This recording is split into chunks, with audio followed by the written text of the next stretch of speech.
ત્યારબાદ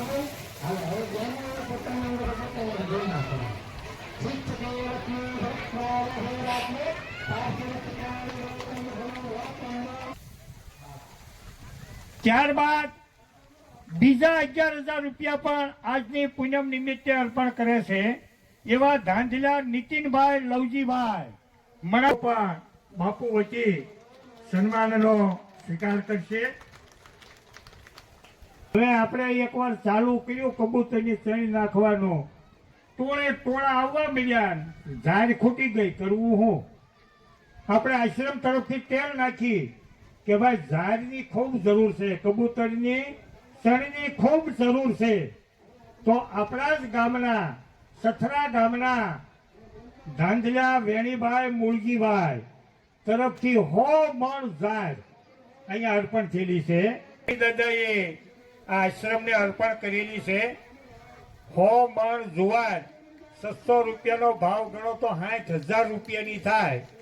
તો એ 60,000 રૂપિયા અહીંયા અર્પણ કરેલા કહેવાય. તો એવા વેણી દાદાને ખૂબ ખૂબ ધન્યવાદ. અને આજની આપણી શોભાયાત્રા પણ વેણી દાદાને ઘેરેથી જ નીકળેલી હતી.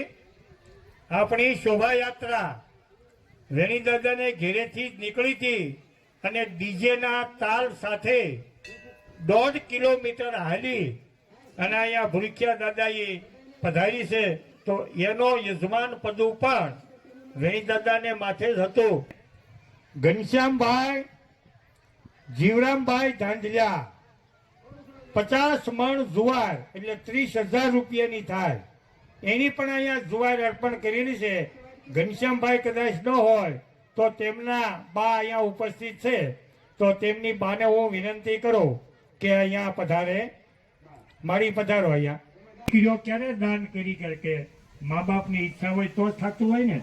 ભલે દીકરીએ દાન કર્યું પણ મા બાપ ના પાડે તો એવા માવતરને ખૂબ ખૂબ તાળીઓના ગડગડાટથી આપણે વધાવી લેવાના છે. તો દર પૂનમ અહીંયા આપણે ઉજવવામાં આવે છે. એ પૂનમની અંદર જેટલી સાસ જોઈ, આજની ચૈત્રી પૂનમની અંદર જેટલી સાસ જોઈ, આગલા દિવસે ગમે એટલી સાસ જોઈ, એક સાસનું કેન એટલે 800 રૂપિયા થાય. આપણે બધા વરો કરીને ઘેરે મગાવી ને બધા 800 રૂપિયાનું એક કેન થાય. તો 12 મહિનાનો જો સરવાળો કરો તો 50 થી 60 કેન સાસ અહીંયા આપણે આશ્રમને અર્પણ કરવામાં આવે છે. એવા સાસના દાતા જાની વિનોદભાઈ શિવશંકરભાઈને હું વિનંતી કરું કે સ્ટેજ ઉપર પધારે. 12 મહિને આ આશ્રમની અંદર એ અર્પણ કરે છે. તો ખૂબ ખૂબ ધન્યવાદ.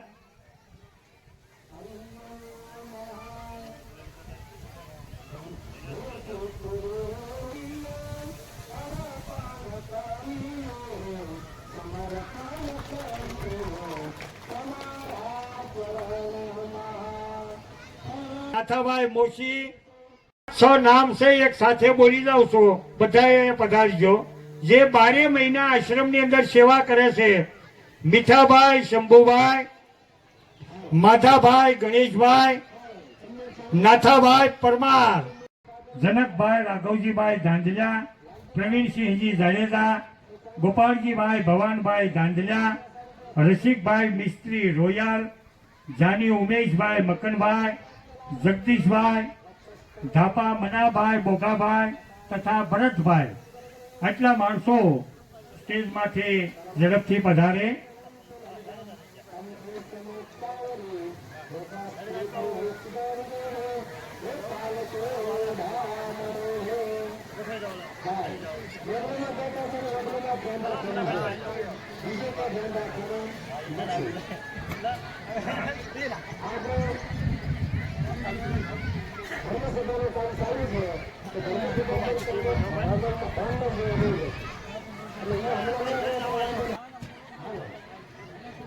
સેવા ઘણી છે હો. કાયમ 3 વાગ્યા જાડેજા બાપુ આવી જાય, કુંડા ભરવા, વાળવો, અને ત્યારબાદ સાંજના પાછા વૈયા જાય અલંગ. ખૂબ સેવા અઘરી છે ભાઈ. આ આશ્રમની અંદર સતત સેવા કરવા વાળાની ટુકડી છે આ સતત સેવા.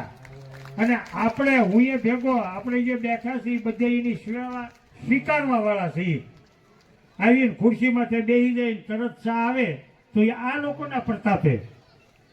આ લોકો ચા લઈને આવે ત્યારે આપણે ચા ભેગા થઈએ ને, ભલે એ એની રમતમાં વાળક્યું હોય પણ આપણે આશ્રમનું તો કામ થાય છે ને. છે કોઈ બાકી ધોડ એકદમ કરે આપણું.